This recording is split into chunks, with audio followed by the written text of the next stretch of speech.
Biar masuk sini, ada. Alhamdulillahirabbil alamin.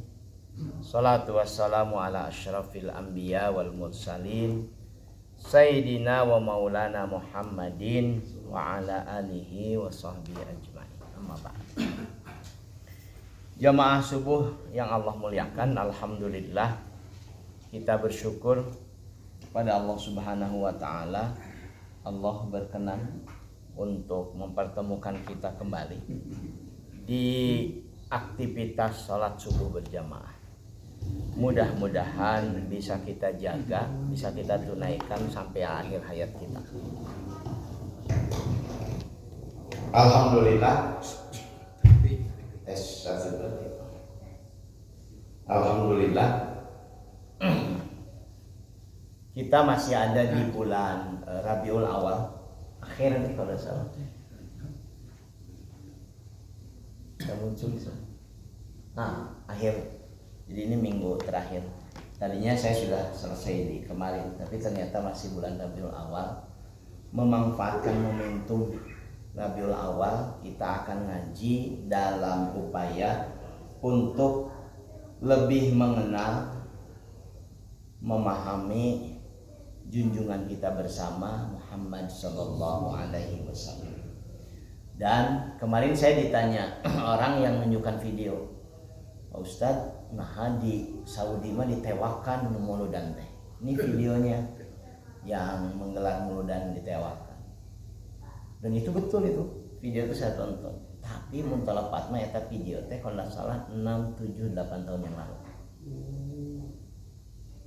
Saya dapat beberapa video dari kawan yang di sana.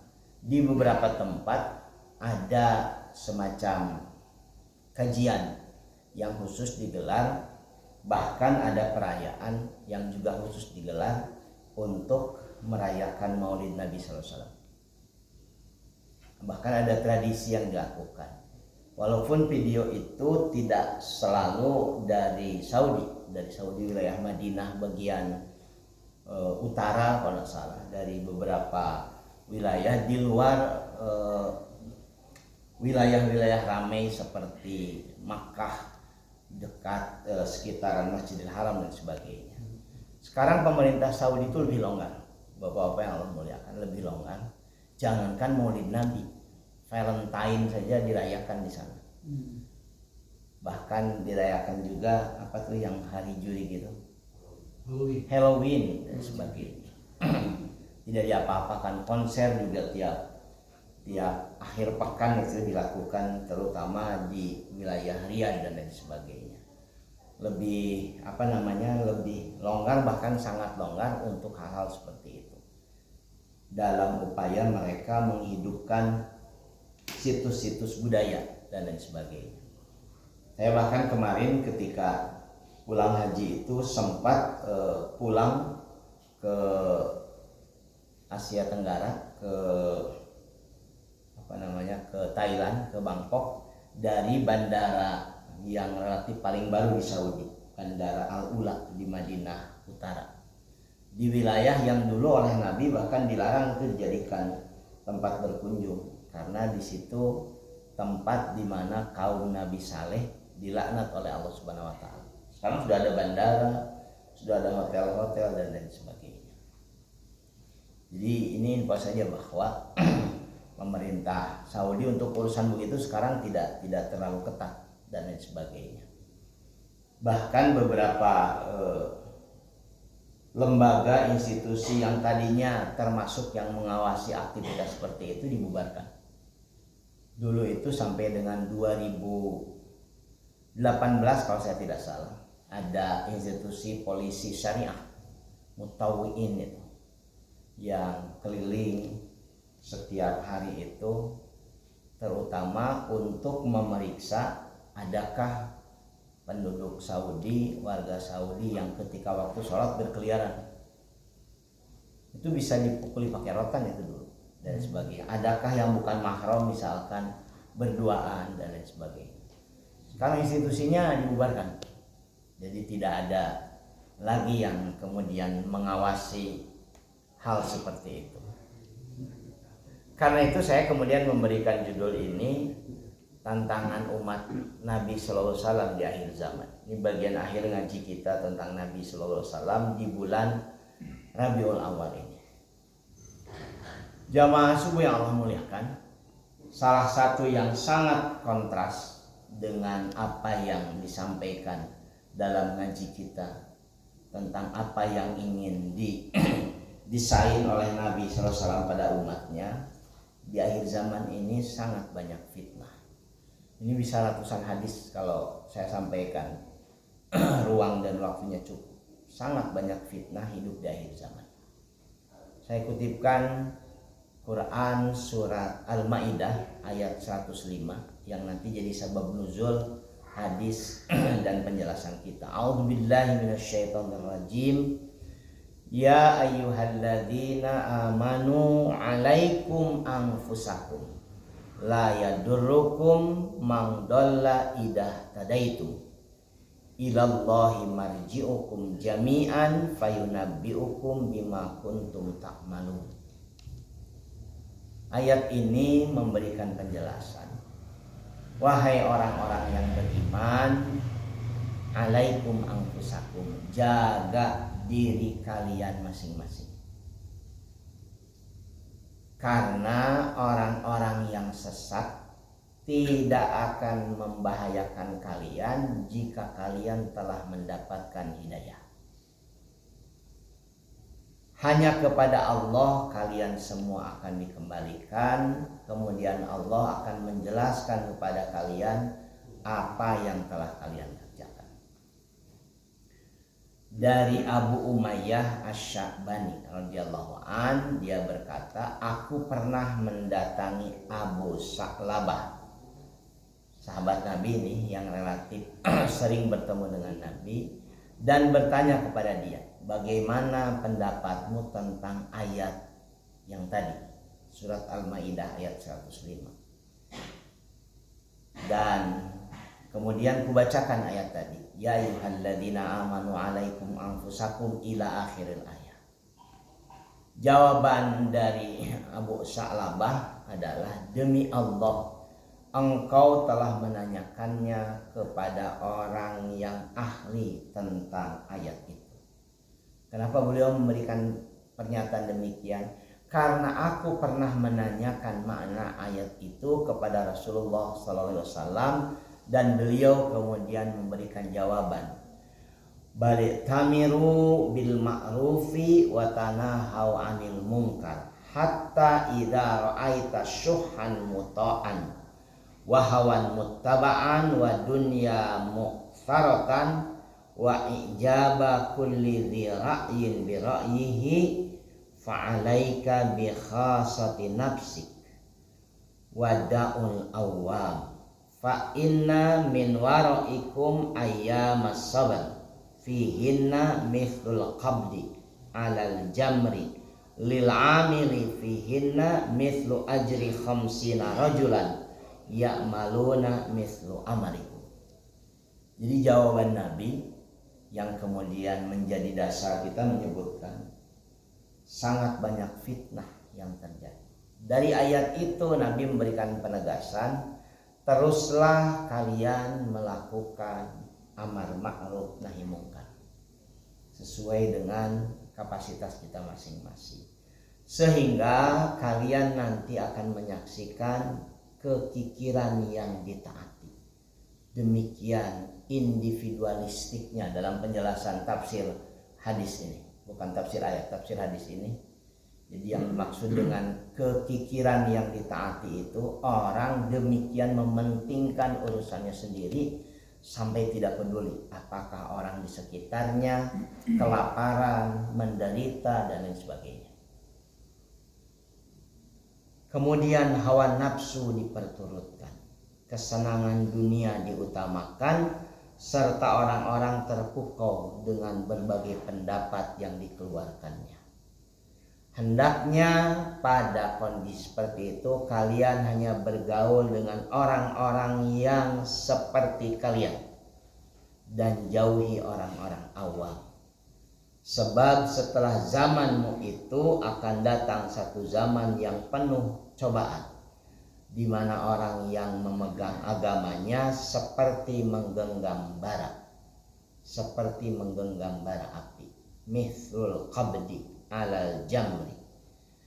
Dan apabila dan pahala orang yang hidup pada masa itu seperti 50 orang yang melakukan hal yang sama. Abdullah bin Mubarak kemudian menyebutkan dan orang selain Utbah memberikan tambahan riwayat dengan redaksi, apakah yang 50 kali itu dari generasi kami atau dari generasi mereka?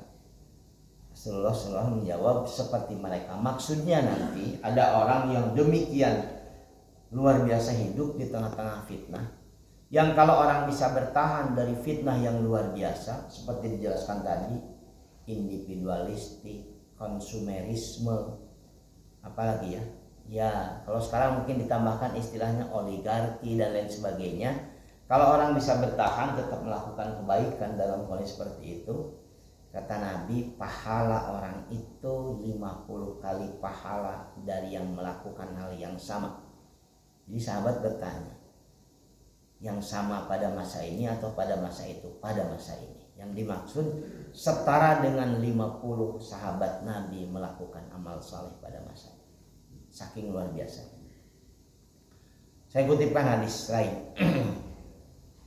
Orientasi materi yang demikian luar biasa.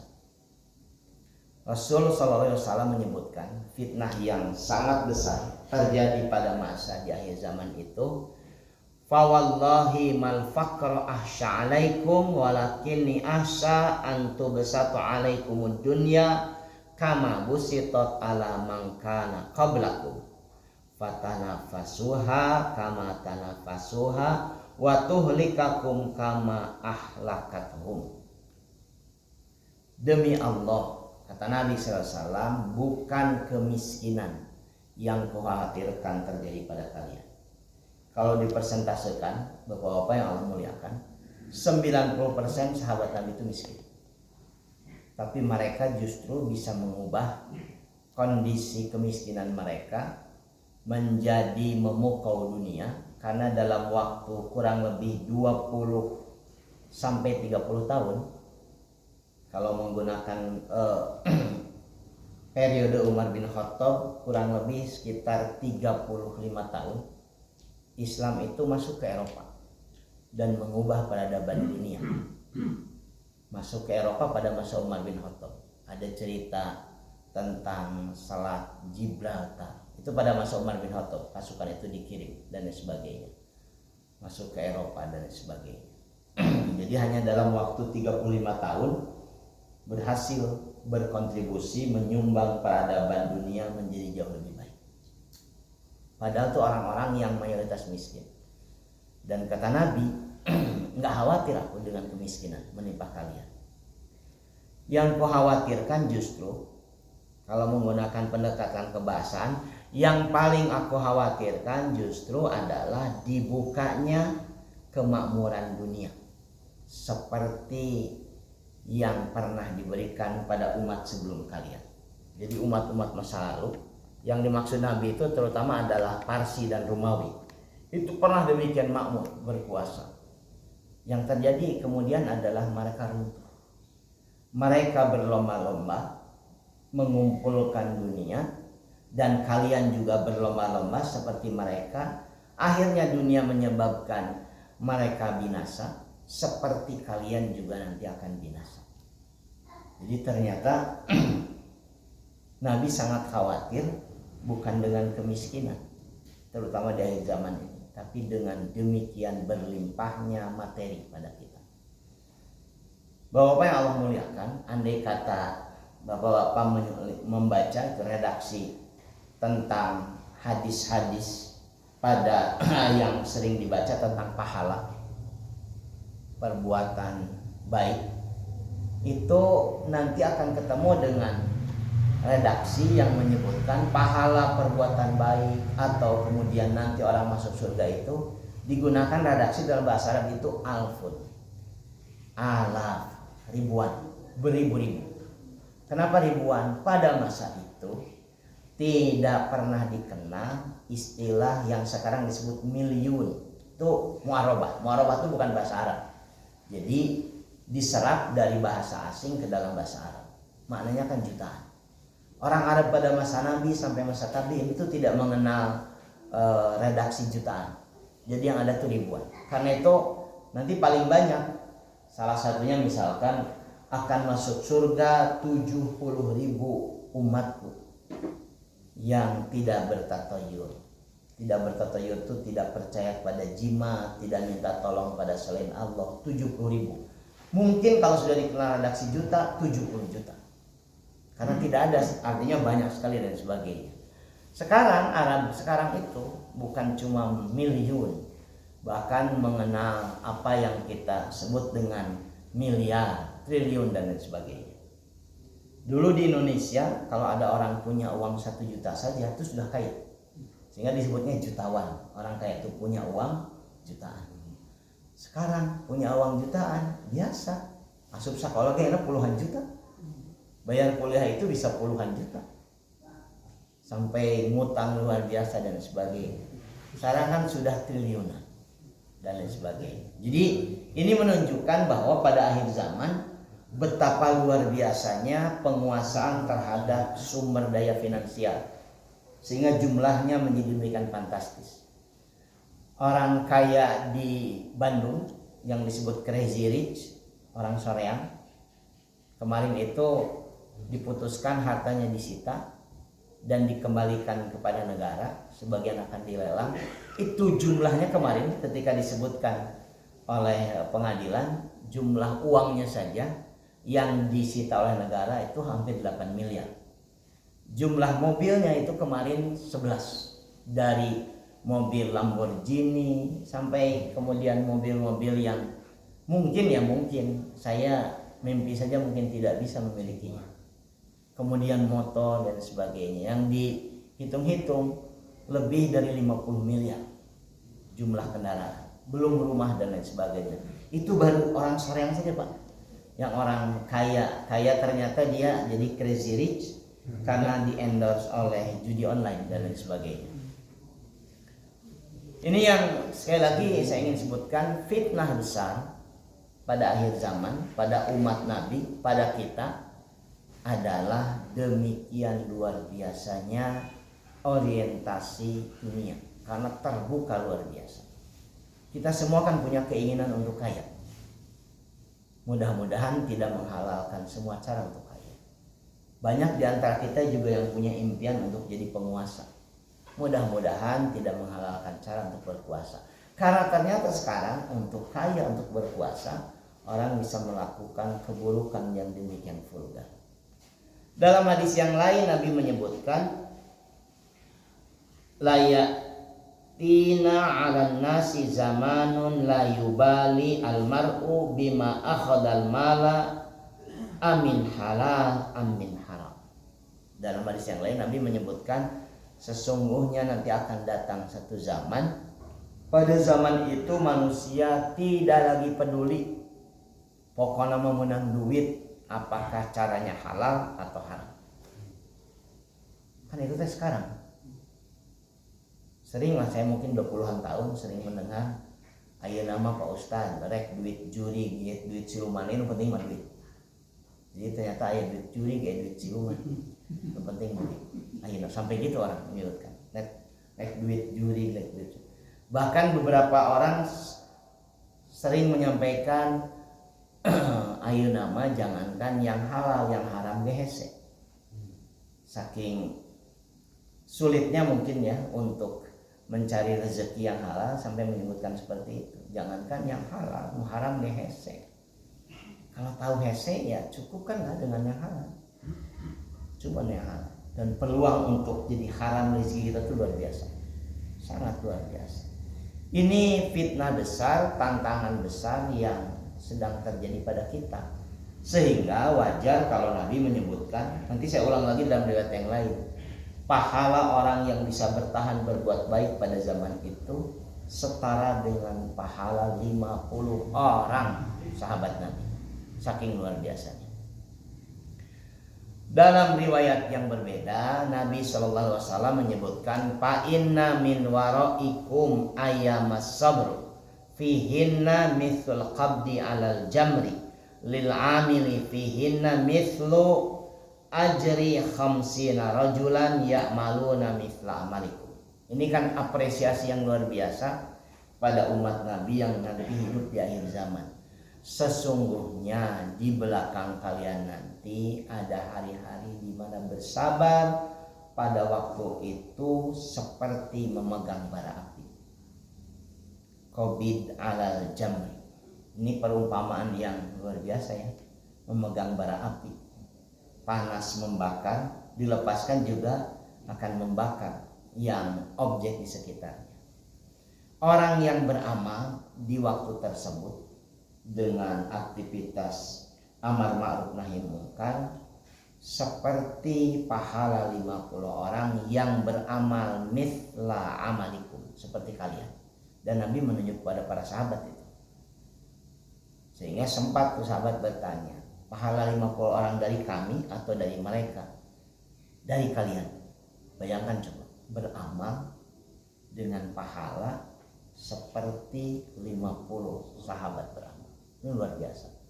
Apa maknanya? Saking beratnya hidup di masa ini.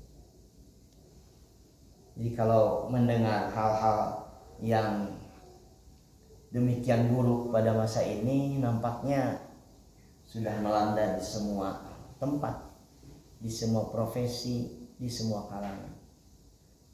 Kemarin itu Pak, mudah-mudahan tidak didetilkan.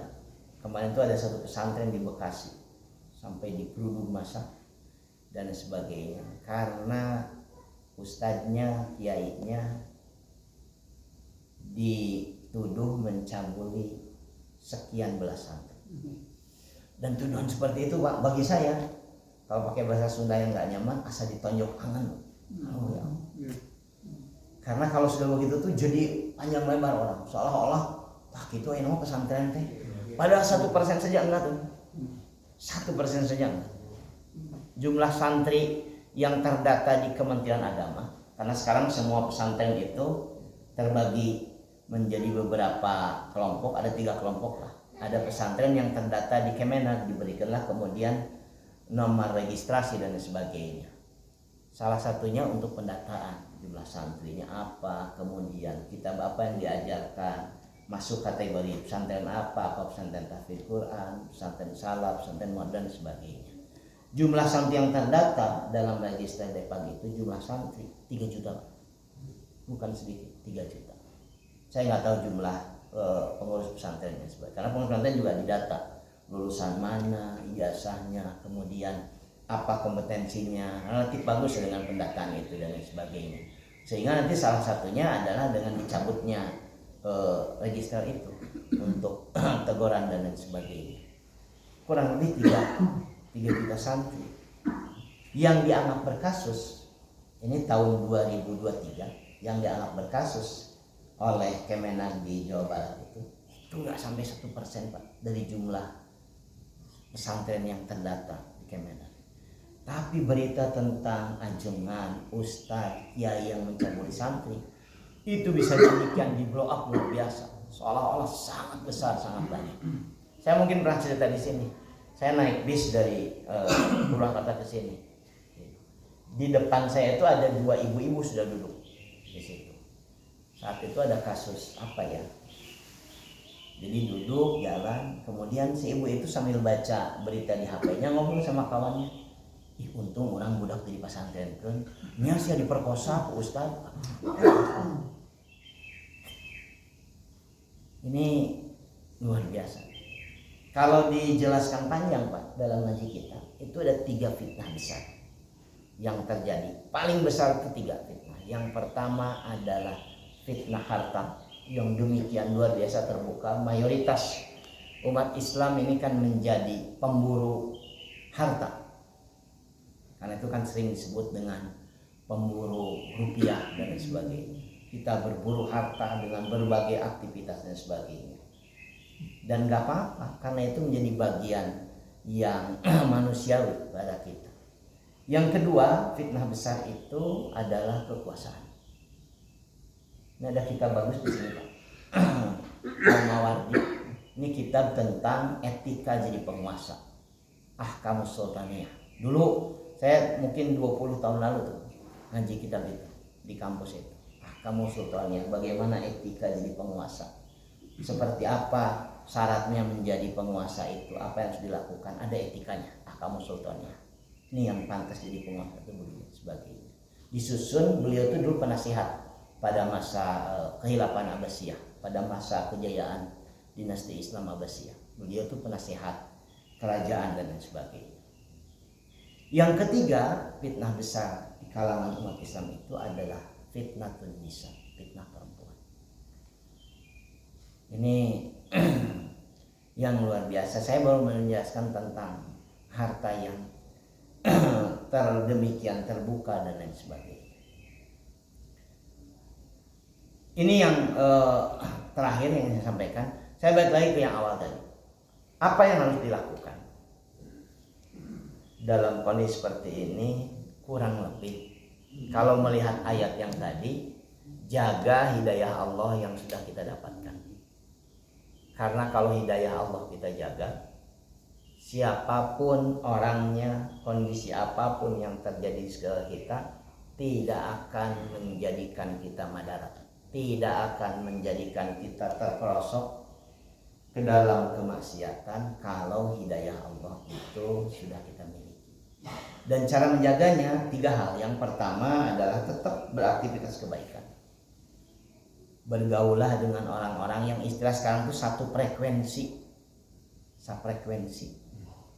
Karena kalau beda frekuensi bisa penasaran, jadi nyoba-nyoba melakukan kemaksiatan. Cari yang satu frekuensi.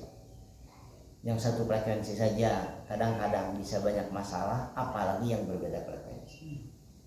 Amar ma'ruf nahi munkar. Yang ketiga yang dianggap sebagai rujukan paling penting, seperti ayat Quran yang demikian banyak terserah berisi perintah. Perintah yang paling banyak dalam Al-Quran itu adalah perintah berjamaah. Jangan sendirian. Berat sendirian itu menghadapi demikian banyak ujian, fitnah dan lain sebagainya. Jangan sendirian.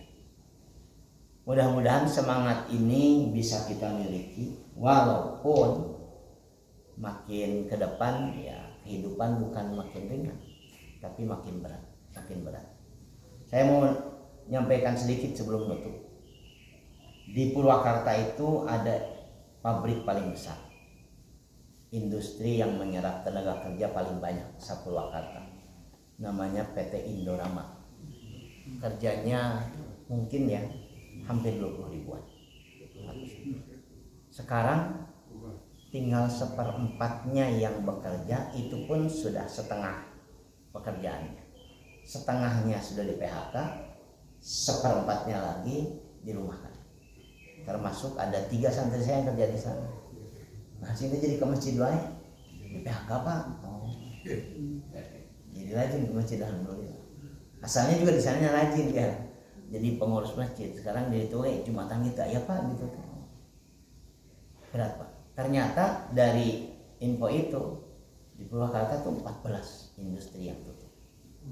Jadi walaupun digembar-gemborkan dalam narasi pertumbuhan ekonomi kita yang makin naik, duka tak pertumbuhan ekonomi di mana yang naik? Karena dalam prakteknya ternyata sampai saya ngambilkan info, palingan di sini juga di Kabupaten Bandung tuh daerah Cicalengka itu kan sentra-sentra industri pabrik itu sudah lebih dari setengahnya. Ada pabrik terbesar jumlah karyawannya di Jawa Barat, letaknya bahkan di 2 kabupaten Bandung dan Sumedang, KHT. Itu kan 40 ribuan, setengahnya sudah dirumahkan. Itu kan macet kalau keluar itu dan sebagainya, setengahnya sudah dirumahkan. Saya termasuk yang sebetulnya akrab kan dengan informasi di mana yang disebutkan dengan pertumbuhan ekonomi makin meningkat itu. Bukan. Jadi saya tidak, artinya begini, kita sedang menghadapi real masa sulit. Hati-hati karena ujiannya nanti bukan cuma eksternal, internal kalau sudah masa sulit ada. Mudah-mudahan orang-orang yang bersama kita, tadi kan sebut ayyamus sabar dalam hadisnya. Inilah hari-hari di mana dibutuhkan terus-menerus makin banyak kesabaran. Mudah-mudahan manfaat. Kalau ada yang menambahkan, menyampaikan, mangga itu hari kita. Monggo silakan. Bapak semuanya yang ada kelebihan rezeki beras Perelek bahasa Sunda. Di Koko Permainya ada yang butuh beras, Pak. Itu yang saya sampaikan itu dari beras. Jadi kalau bapak di rumah ada apa aja lah, punya gula, mungkin lebihnya cuma ada lebih. Fasilitas di masjid ya. Jangan malu-malu Pak, bungkus, titipan Ustadi nanti kumpulkan sama-sama. Termasuk juga jangan malu-malu kalau nggak punya beras. Karena ada yang malu, boga beas, heran. Menjual koper itu boga beas, ternyata ada nih barusan. Sebagainya, Allah. Kalau di saya di kampung tuh ada perelek Pak. Perelek itu kan perelek beasnya saking sedikit, sacanggem. Bukan seminggu, sebulan itu. Warga sacanggem. Mudah-mudahan Allah memberikan kekuatan iman pada kita semua. Bapak-bapak sehat sadayana, keluargana. Kita berikhtiar untuk kasahadik kantor minta tolong sama Allah Subhanahu wa taala. Badai nyungkeun tulung ka baturan sarwaripu ke yang lain. Jadi tinggal kita kuatkan untuk munajat berdoa. Itu ngaji kita ya, mudah-mudahan bermanfaat. Mohon maaf kalau banyak hal tidak berkenan. Aku lupa lihada astagfirullah wa lakum. Subhanakallahumma wa bihamdika asyhadu an la ilaha illa anta astaghfiruka wa atubu ilaik. Assalamualaikum warahmatullahi wabarakatuh.